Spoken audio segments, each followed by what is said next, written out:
Hello, everyone. Welcome to our World Today, the Vietnamese perspective, where we discuss the news in a different way than the other media, and we try to bring healing to it. And today we have a very interesting program. We're going to start with the story of the MP that did Haka in New Zealand during Parliament, during the session. And then we are going to go on to talk about, a little bit about Trump's administration. And we'll finish off with what is happening politically and otherwise in terms of social matters and health as well in Mozambique um, at at the end of the discussion. So feel free to chat. As you see fit and yeah and share with us what you feel about the stories, but we're going to start directly with the story that took the world by storm basically this week, and it was the story of the New Zealand health MP, and I forgot the name and I don't want to mispronounce it, so I'm going to search it real quick. So the name of the MP is Hannah Varity Maipi Clark, and basically she represents maybe with like three other people, um, the Maori of New Zealand, the indigenous people, and she teared down um, a text that was voted and accepted in first lecture, so with unanimity in Parliament, that completely changed the treaty that was done in the 19th century between the British Crown and the Maori people. And basically, it was done because there were different lectures and understandings of this treaty between the co-signants. And someone from the right field of the New Zealand Party wanted to change it. And we'll basically have to uncover tonight if it was out of interest of um, making sure that everyone knew what it was about, or if it was for something else. Because the way it took the world by storm, it seems like the intention was not very nice. So I'm going to read to you a little bit of what the text means. It's very short. It's a treaty of like 3 articles, and the two that are concerned um, are about, well, let me just read it to you. The document has 3 articles. In the English version, Maori cede the sovereignty of New Zealand to Britain. Maori gave the Crown an exclusive right to buy lands they wish to sell. They wish to sell. So that's very important. And in return, are guaranteed full rights of ownership of their lands, forests, fisheries, and other possessions. And Maori are given the rights and privileges of British subjects, which in the text is basically said as they are treated as equal to British subjects. And the treaty in Maori was deemed to convey the meaning of the English version, but there are important differences.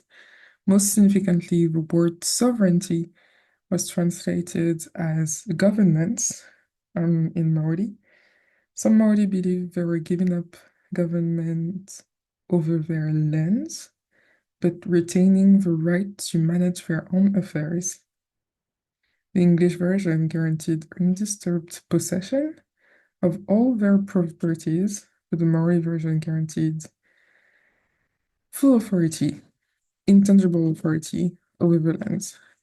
What it means basically is that Willis Grenville. Um, what it means is basically that this is a reading of a treaty that is done by the New Zealand government. So, um, the Maori, if we were on the Maori website, they would have a very different reading of this. What I do not understand is how the New Zealand government insists upon the fact that they have full authority over the lands, and over the people, when truly the treaty was actually saying something like, um, even in written, the English written version, it feels to me like it's saying something like, um, you have property over the lands that you wish to sell. And that's what was changed in the lecture. And then treated as equal to British sovereigns, that was changed as well, meaning that now it's more like, how can I say this?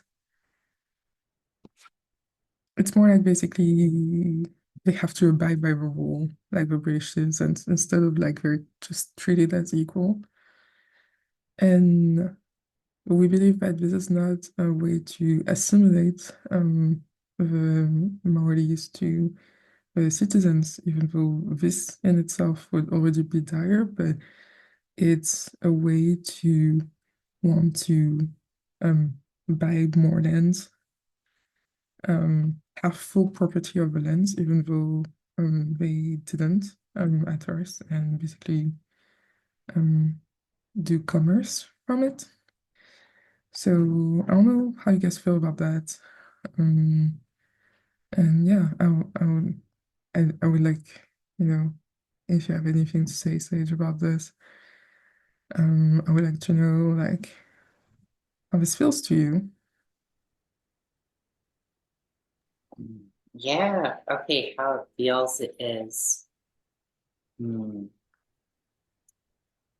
Yeah, it feels like the treaty, I mean, the bill that's being proposed to like revise the treaty is basically saying like that they're gonna try to ignore the history and ignore the cultural history and the cultural differences and the historically what's been done in New Zealand and just kind of try to say like there's going to be equality, but not necessarily equity. So equality being like, everybody gets the same thing, like basically the same set of rights and everything like that. But equity is more like everybody is getting what they need, like what's appropriate for them.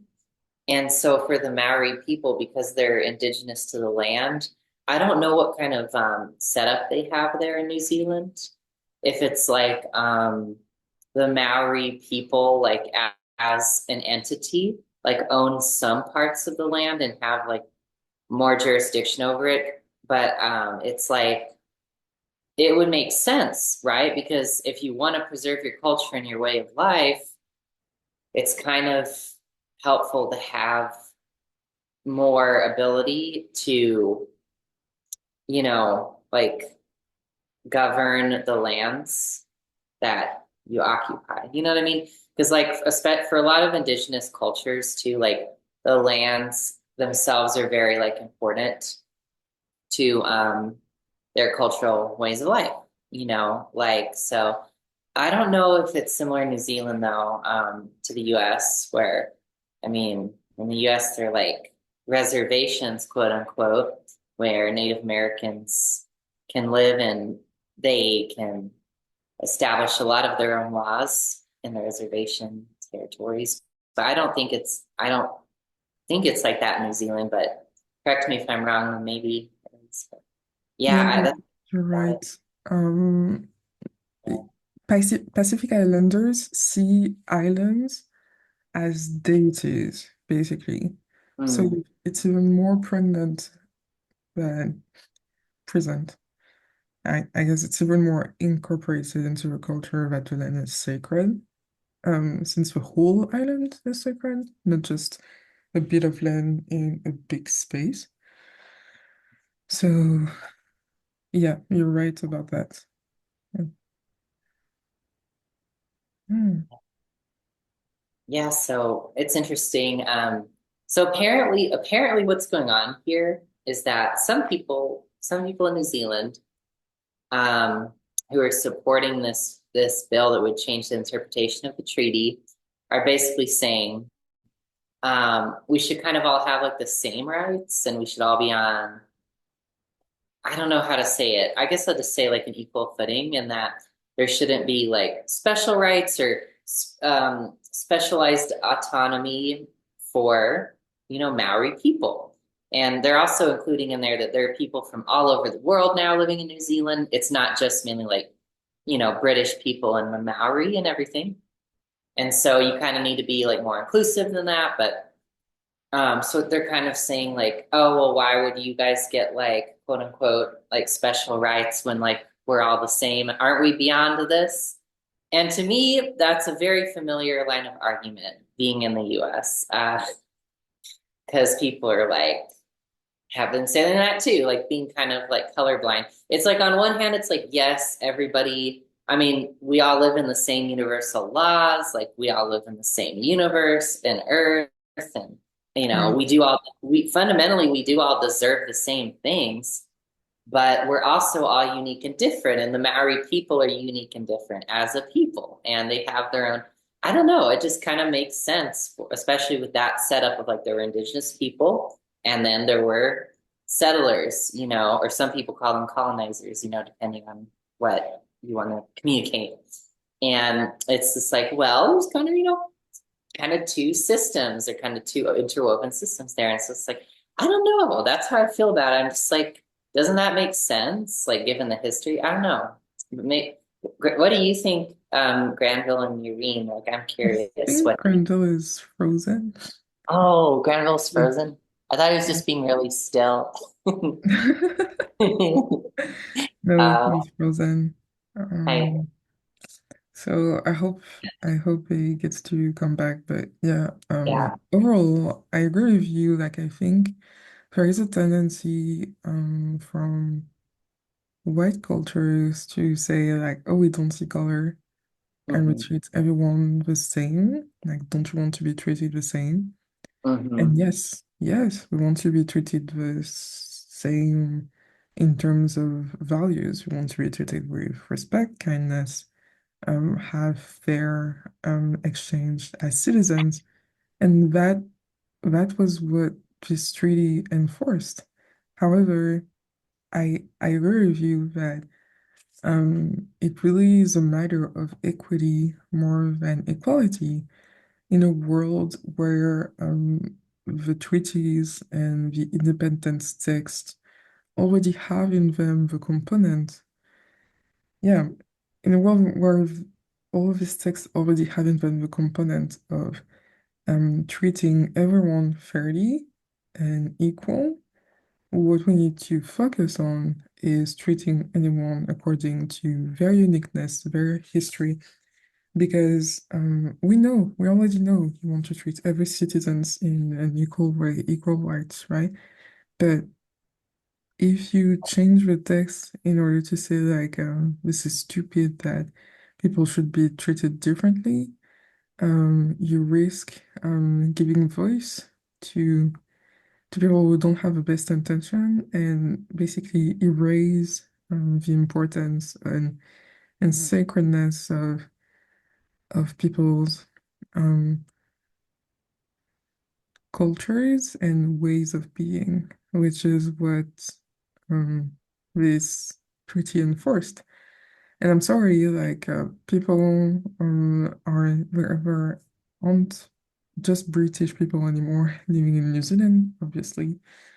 Um, the reason why New Zealand was so attractive to the world was because of the cultural richness, preservation. and respect that was given to the Maori culture, which basically made the whole of the culture of New Zealand towards the world. It was like its unfair advantage in marketing and tourism, if I may say so. But it was real. It was bad. And in a world where people are just growing more and more awed and inspired by that culture every day, we saw that at the Olympics. Um, this was something that was needed to preserve. And I talked about it with my brother. Um, I think there's definitely something about um, wanting to have a competitive advantage as an economy. And so using the lens as this. Um, but I think this is playing kind of a risky game because you may not have an unfair advantage or even a competitive advantage at all, even if you engage in that, and you risk losing the reason why was your economy was so thriving at first, which was to be centered around the protection of a Maori culture. So yeah, I think this is very heavy. I don't really like it. I didn't want to feel that it was about that, but I feel like there was no reason why this treaty should have been amended, um, if it was not for a step back in in the way that Maori people are treated by other people. So yeah, I don't know. How do you feel about what I just said? Um, yeah. Is that what it's, oh, is it about like when you were talking with your brother about like the economic component of it? It Mhm. is that something along the lines of like Maori, this amendment would like take away the Maori people's greater sovereignty over like some of the lands, and then maybe like they could then the government or companies in New Zealand could like um kind of get at the natural resources more or like use the land for their purposes, or what is the deal there? Yeah, I think it would give the right-winged party ACT. It's called ACT. Oh ACT. yeah, yeah. I think it would give them, instead of having to wait for the Maori people to say, well, we don't want this land anymore, we want to sell it to you, Mhm. and make the selling of the land the exception. They wanted to make the selling of the land an option for the government so that any finding of natural resources would not be enraged or derailed even Yeah. by Maori refusing because they have sovereignty over the land. Hmm. And I think the fact that this treaty was not understood in the same way from both parties Yeah. is very much something that played into the parliament's favor here Hmm. because me, I understand it as sovereignty, but it seems like um, the rest of the parliament did not understand it as sovereignty or did not want to understand it as sovereignty because it um, joined um, their economic interests, basically. And yeah, that's what I feel. That's why I would, yeah. Sometimes, there are things where people are, very upset, very angry because they've been submitted to unfair treatment for so many years that anything, even a simple thing that isn't even related to that, would just light up a match and and get them, going and get a fire going. I don't think this is it right now. I think this has pretty much been like a peaceful, um, but and kind communication of this, what you are doing is not okay and it doesn't make sense and it is disrespecting towards us, is what I feel. Yeah. Yeah, because to me it seems like rather than like work things out and like really communicate with the people and be like, hey, well, like maybe it could be mutually beneficial if we develop these natural resources. Maybe there could be a way to do it in an environmentally and even spiritually respectful way. Like, and I know that conversation might be difficult, right? I'm sure the conversation could be difficult. It's okay. I get that, but it's just like, why Mhm. not approach it that way instead of being like, we're just gonna like basically try to lower your position at the bargaining table. You know, Yeah. I'm just kind of like, I get that concern, especially if maybe New Zealand is looking at their situation, being like, well, like if there's global chaos and like trade and supply chains and other things are disrupted, or maybe we need these resources to like provide for ourselves if the world with the Right. world being like weird and uncertain. And I can understand that, but it's like you can make that case, to people. I don't think you have to necessarily change the whole structure of the treaty. So I don't know. Maybe someone could argue differently, but that was what I was thinking and feeling when you Yeah. saying that. Yeah. I think that's a fair point. And yeah, thank you for sharing your point. Grendel, is there any way you could just do audio today? Maybe? No? No, it seems like it's not working. Okay. Yeah. Yeah. Well, I feel, yeah, complete about it. I mean, the amendment is already like on the way and signed. So I don't know what else is going to be done. It doesn't mean that the government is going to act in the way that we are um forecasting right now, but it sure gives them the loophole to do that. And even sadly, the loophole to not treat the Maori fairly um, in terms of culture. Because if they didn't understand that what they did was already equality of citizens in a way that needed to be done for all people to be happy, then the retrieval of that is automatically going to be abused, even in little ways. So, yeah, we'll have to observe that and see how this goes. Yeah. But yeah, okay. So, yeah, yeah, sorry. Oh no, that's all. I wanted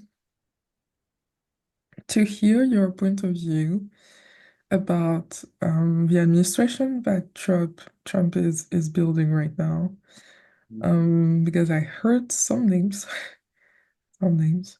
Um, Rubio's name, not to cite anybody, but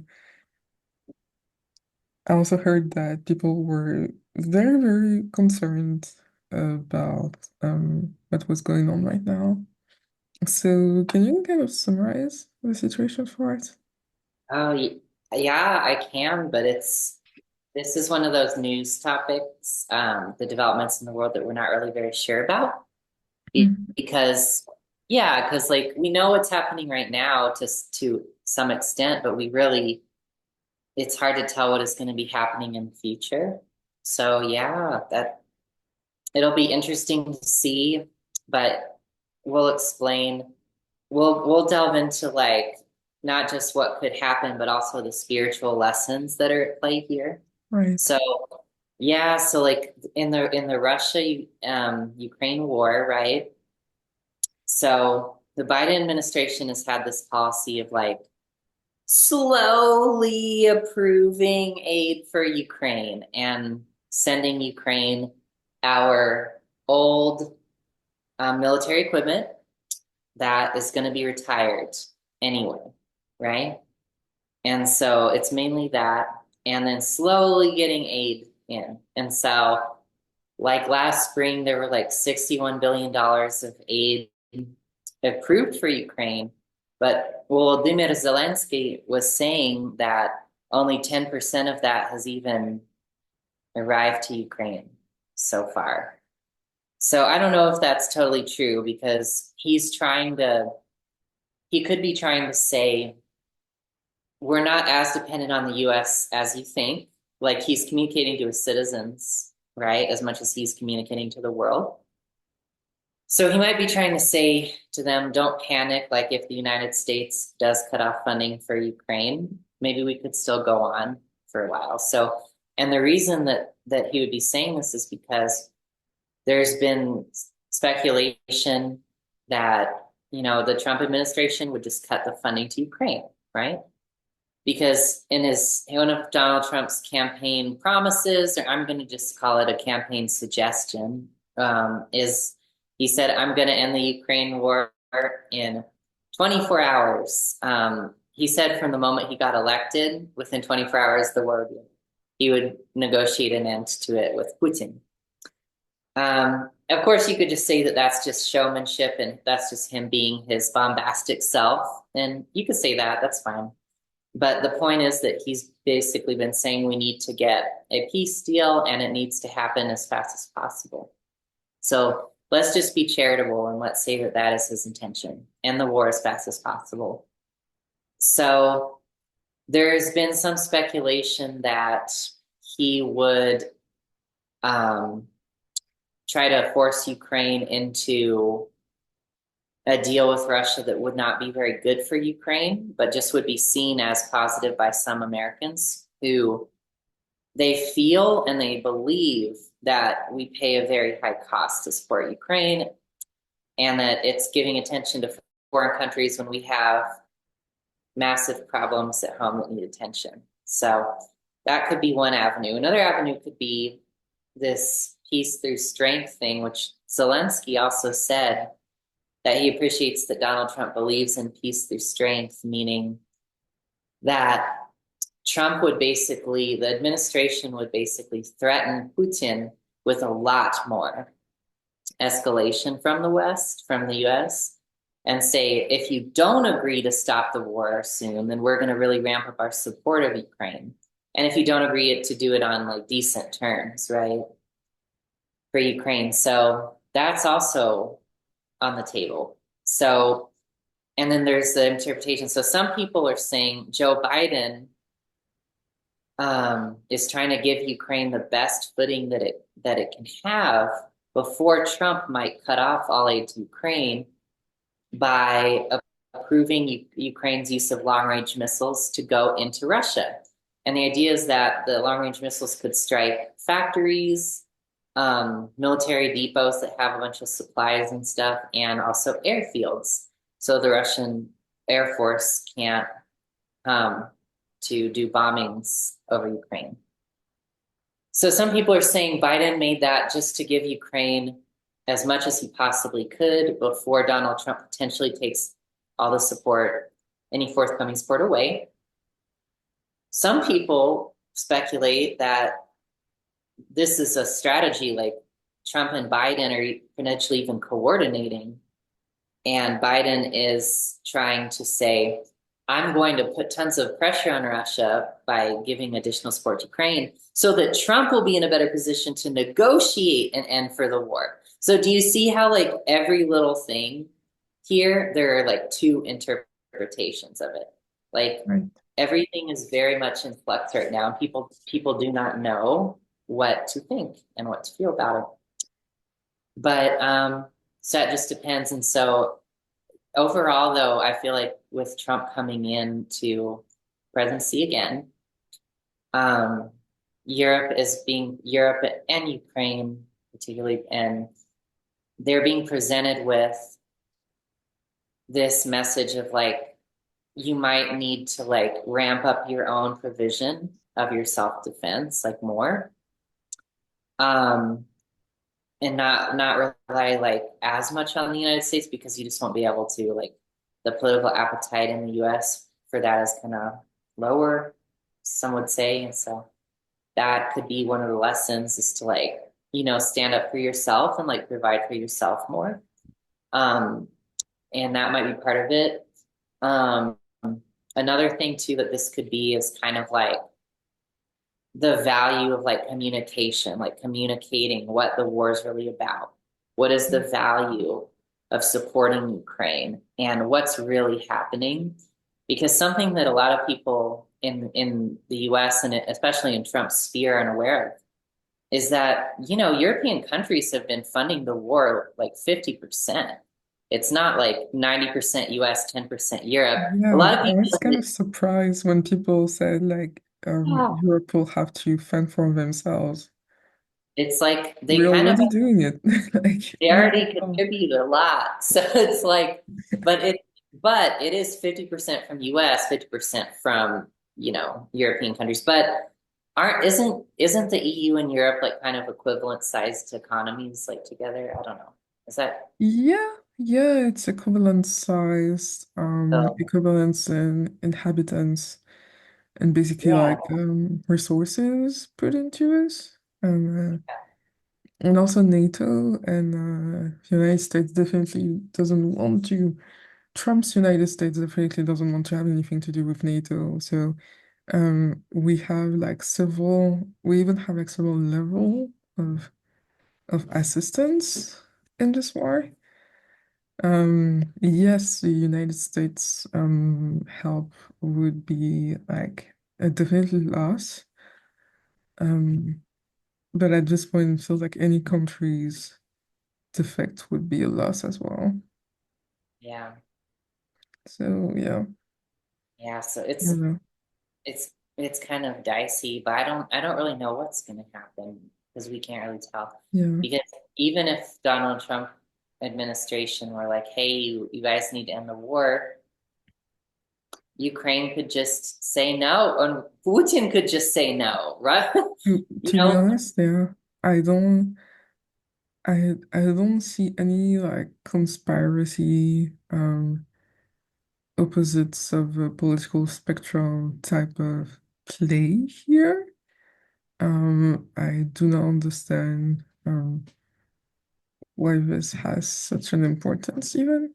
Um, except for the fact that what I see, and I agree with you on the different reads on the situation, is that there is a definite knowledge about what is happening geopolitically, and there is a long-term plan that I think has been put in place from a lot of countries over this situation, and that Biden is playing out one of the plans of this long-term thing in order to have the best outcome even when he is not in presidency, which wouldn't be logical. Like the goal is like peaceful transition of power, and even that, like we're talking about not having World War III on our hands. This is not about a political game or spectrum here. No one has any interest in this like kind of escalating or any of the sides getting completely um, blown out. And yeah, I wouldn't say I think people need to stop trying to polarize everything, but they've been used to polarizing everything, so I understand why they would do that. But I really truly see maybe just like one piece of a plan that has been thought through for a long time, and it's just playing out depending on the different factors of this world political landscape basically changing right now. So, but I may be wrong. Maybe there's a conspiracy and they don't have the same strategies at all. But I don't think something that is being done right now could ever predict it at this time, to be honest. Um, Can you hear me? Yeah. yes, we can. Okay, And perfect. Sorry, guys. I was having an Elsa moment, so everything was freezing. yeah, So we'll keep the camera off, but Yuri and I agree with you. I feel like it's a little bit short-sighted for people to have all this speculation right now. Specifically because it is a transition, there will be questions.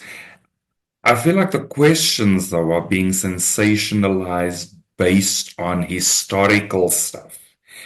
And so, I can't tell you that I'm the biggest Trump supporter, but I can also say that we need to advocate for allowing forward movement without too much of the past debilitating us into panic politics.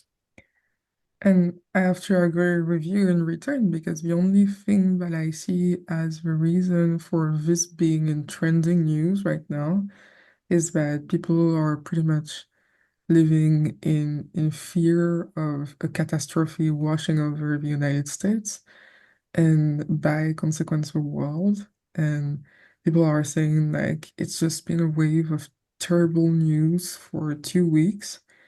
And I think anything added to it adds for people in the balance of either like sensational news or terrible news. And I think it was just one of the things coding the net right now amidst all the alleged decisions and administration creation that was just going on. And I think it just like, to be honest, it feels like fear mongering. And so maybe that's why us in this discussion don't necessarily have any like kind of response or I would say outraged response to that because it doesn't feel like it warrants one. Um, and it doesn't feel like it's founded on something that is actually happening. But again, we could be I agree wrong. with you. I agree with you. There's a lot of unfoundedness, and there's no real opportunity being provided just yet for that new foundation to reveal itself. So for as long as all this fear mongering happens, it just again polarizes people into factions. And we know that factions, just by the way they're designed, will vilify the other because somebody wants to be right at all costs and somebody wants to win at all costs. And so it doesn't matter that things are necessarily factually based, as long as it can trigger an emotion in some way or another, there's going to be a reaction. And unfortunately, the reactions are generally ill-conceived and ill thought through, and they just result in more of that perpetual cycle of hurt and fear and anger towards the other.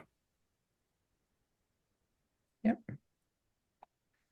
Sage, anything to add to that? Yeah. Yeah, I do. I feel like when looking at this one, um, you're seeing, I think a lot of the speculation is just like too much, and they are, generate such a huge volume of news stories just because there's so much speculation that you could do, but it's kind of like not very useful. And I do see that.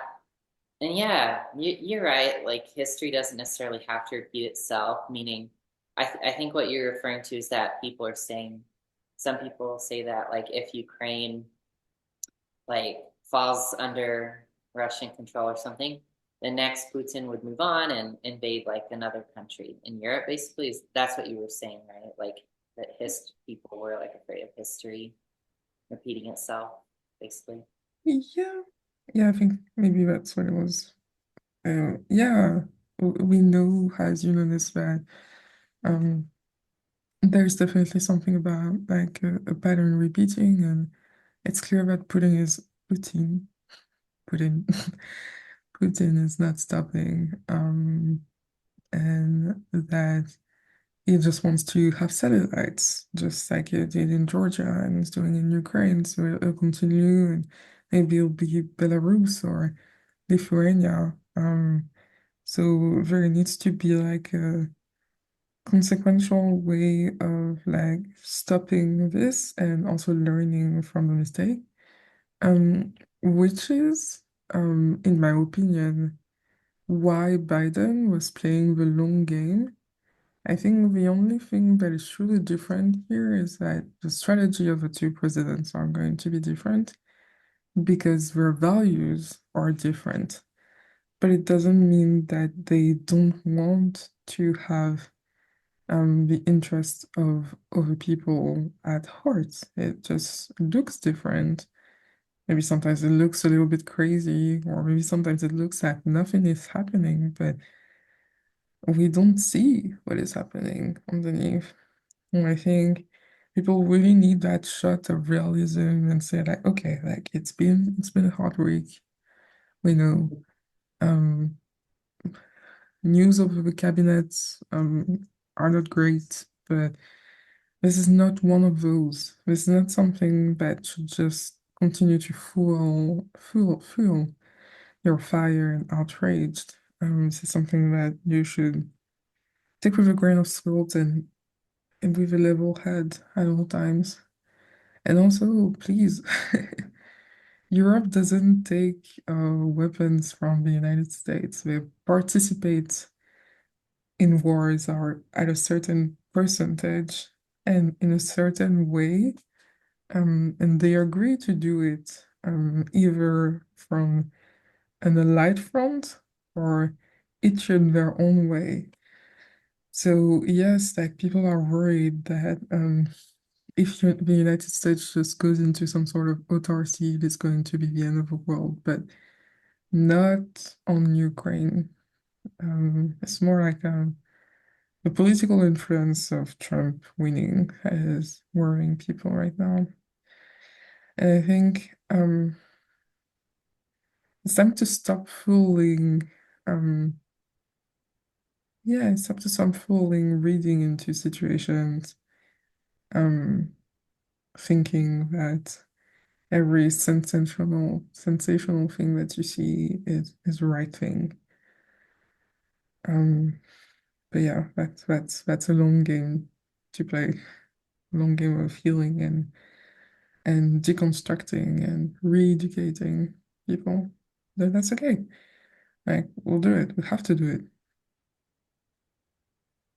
Yeah, and I think something else that we do need to be aware of is that these two leaders in Biden and Trump are very different energetic footprints, right? So the one is much more of an accelerant or an accelerating energy, where the other one is much more of a clutching, braking energy, right? So the one will survey things probably a little bit more than the more forceful implementer energy that kind of wants to get things done at his pace. So that transition for the United States is obviously going to be an interesting few months because we have the potential that Trump will, as he has in the past, played the bull in the china shop kind of game, where Biden hasn't.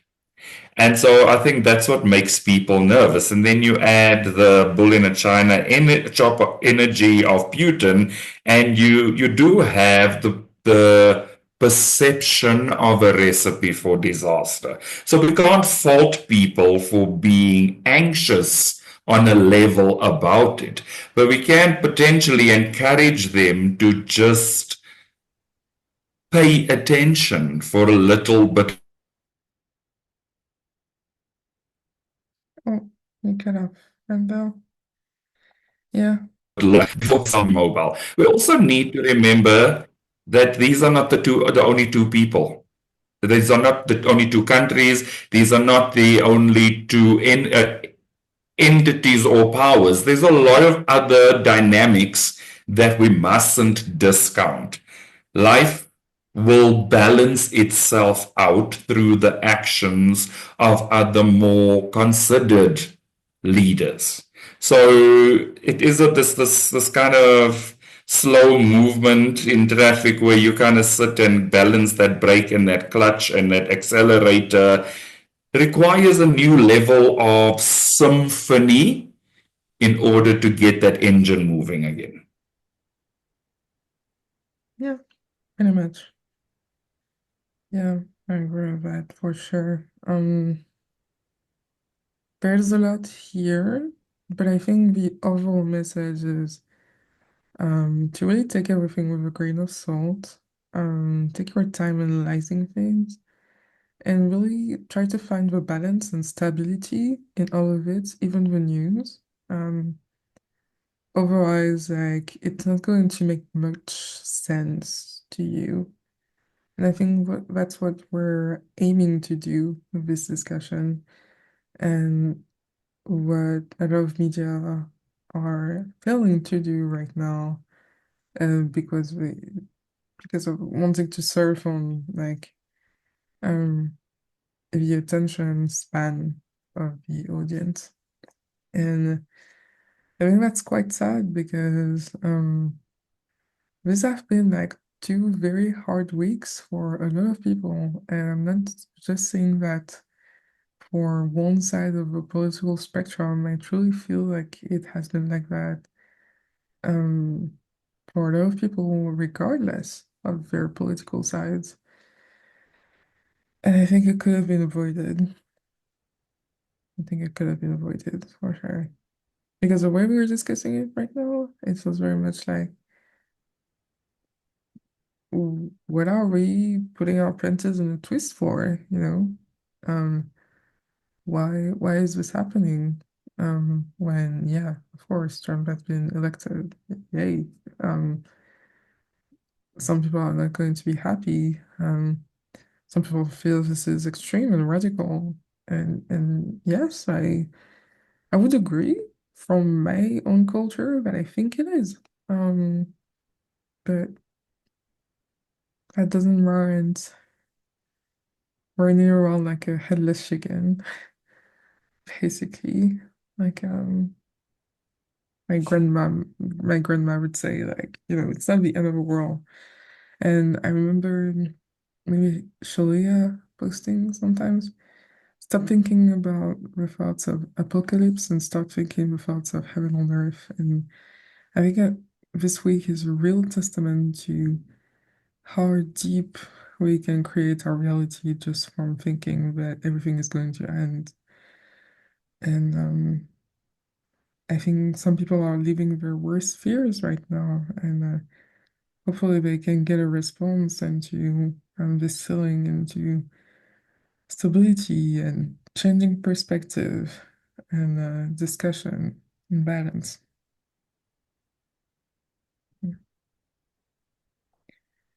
Should we transition to Mozambique to finish this off? Yeah, so a little bit about Mozambique. Mozambique is in Southeast Africa, for anyone who doesn't know. It is a big country, but it has a problem right now. For the past two mandates, it has been ruled by a president, and people won't change. surprise, surprise, like everywhere, everyone in this world. The problem is that last week, the successor of the president was elected amidst people seemingly being very against it. And the reason why this is suspicious is because there are a lot of assassination attempts on the opponents of this new president-elect. And they were seemingly prevented from running a fair election. And when people disagree with it, they're taken to the streets, and a lot of people have taken to the streets. So it seems like there is a lot of dissatisfaction over the poll, not just it's not just about a fair election. It's really about people feeling like they were, you know, deceived there, and not given a fair chance at change. Because basically the successor is going to do the same thing and people don't want to say the same thing anymore. And it's pretty clear. On top of that, Mozambique, since the start of the protests, there has been a violent repression. 18 people have died in the streets, at least.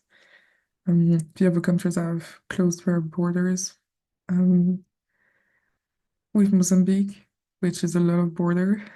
And there are health problems like cholera is actually going rampant.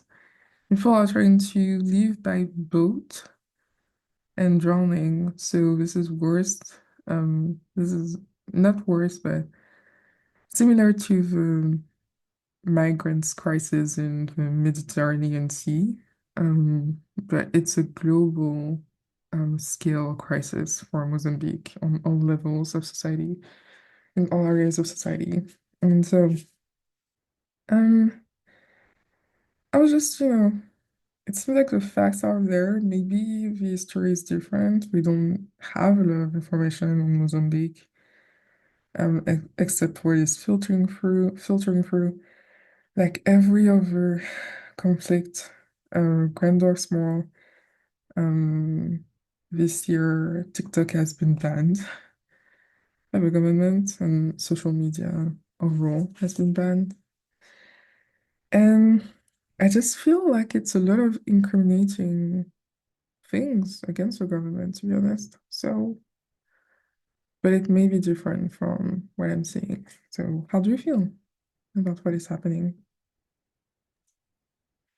No, I think one of the things that always strikes me about the internal conflicts of a lot of the African countries is that there is still a sense of leaders with a very tribal view of how their people should act, behave, interact with each other.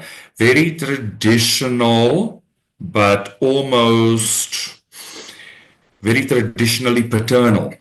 So there's a lot of dissent uh, related to change, related to acceptance, related to progress. So all of those things start to create a lot of unhappiness in those countries, coupled with the fact that there are lots of human rights abuses related to traditional views of life, and then leaders with a feudal sense of leadership. So they see themselves as the ultimate power, and so not wanting to share power, but also not wanting to participate in the transition of power. So once they're there, they kind of want to remain there, kind of die in their proverbial throne. So I think that that's where the problem comes in, is that they're not allowing for progression, and people are calling for progression. And so because of that friction, we are seeing all these internal conflicts that almost start to smell and feel like civil war in the making. Yeah. Sage, any thoughts? Yeah, well, I just had a question. So when you were talking, Granville, about how a lot of the leaders in, let's say, in Mozambique, like maybe the leader in Mozambique is having the leadership has had like a tribal kind of view of how the country should be. Does that mean in terms of like literally favoring one ethnicity or tribal group over another?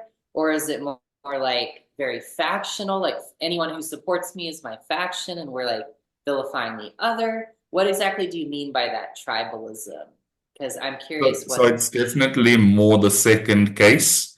Oh, okay. As long as you support me, regardless of your faction, as long as you support me, we build strength in numbers in that way because it's supporting my power base. And that does lead to the vilifying of the other often. And we know that tribes were set up and geared for survival. And I feel like there's a lot of survival politics, not potential growth politics, which is what these countries need from a power point of view, from an education point of view, from a job creation point of view. That's an interesting point, yeah. Yeah. Yeah, survival point of view, power, kind of power. Yeah, I didn't think of it that way, but it would make sense. It would explain the assassination attempts at the very least. Any last words, Sage, before we close up today? Yeah, I just feel like the underlying political issues are more similar than we might think, right? It just looks different. Like between the US and like Mozambique, what Granville was saying, the factionalism, the vilification of the other, probably a lot having to do with information. So what information or disinformation is this group of people given versus this group? We have that too in the United States. And sometimes people look at African politics or affairs and they're just like, oh, it's all just like so hopelessly, messed up. And it's just like, no, these issues are the exact same, right? Like it's the same issue. It's just maybe a different scale or it looks different or different history, but fundamentally it's like the same thing, right? I don't know. I think it is. I think you're right. You're right about Yeah, it. I agree. It's definitely the same. It might play out in less sophisticated manners in the proverbially what we would all know as third world countries. Yeah. Yeah. That was very interesting to see all of these three stories together tonight. Very insightful. We're at the end of our discussions. Thank you to everyone who has watched us. Thank you to the New Zealanders and Maori people that I know are in the unionism discussion group. And thank you to everyone who's watching us from YouTube. So if you enjoyed that discussion, don't forget to like, subscribe, comment, and share so we can do more of those. And we'll see you in the next one. Thank you. Bye.